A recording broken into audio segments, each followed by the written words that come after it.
47 years ago, on a quiet night in Delaware, Ohio, while everyone else was at rest, the observatory stood awake in silence. A mysterious signal from the direction of Sagittarius had arrived, but at that moment, there was no one to respond. Only the soft hum of IBM computers and the clattering of a line printer quietly filled the space. In the town of Delaware stood a massive radio telescope known as Big Ear. The Big Ear telescope was part of SETI, the search for extraterrestrial intelligence, launched in 1963. But for over a decade, aside from faint noise and static, it had found nothing of real significance. Space is eerily vast, and at times, disturbingly empty. Then, on August 15, 1977, a mysterious radio signal from space was suddenly detected. It was unlike the usual background noise that radio telescopes picked up from space. Typically, signals from space are faint and follow a random pattern, much like white noise. But this one was different, strong, regular, and far longer than usual. Astronomer Jerry Amon, the first to spot it, was going through printed observation data when he came across a string of unusually high values, standing out among the usual low numbers like 1s and 2s. Realizing it was the strongest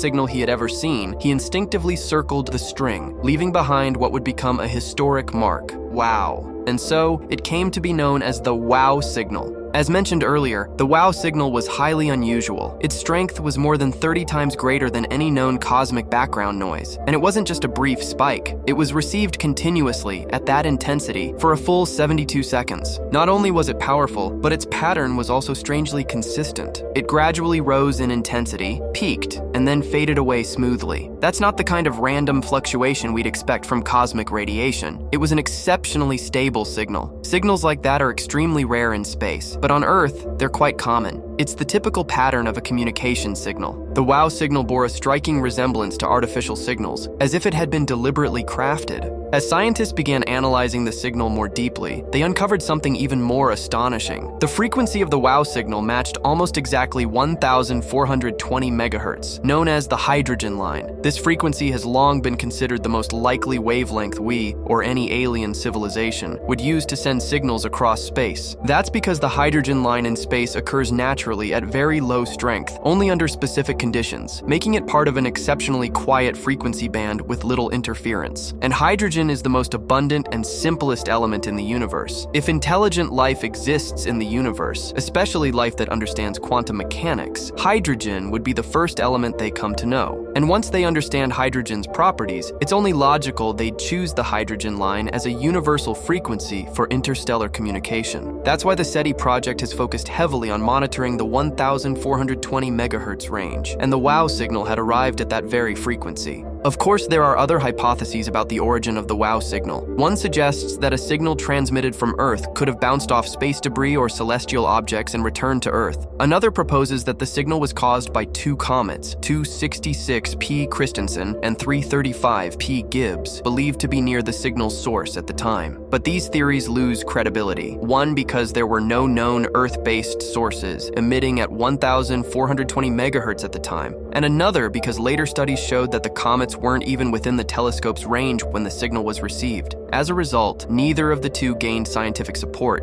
So was the wow signal truly a deliberate transmission from an alien civilization? If so, what message were they trying to send us? Perhaps we may never know what the signal truly was. Despite scientists' efforts to detect it again, no similar signal has ever been observed since. The signal vanished, and the universe fell silent once more. What was the wow signal really? And why did it come only once? Even now, we continue to listen, ears turned toward the cosmos, waiting for another signal. And if it ever returns, will we be ready to answer?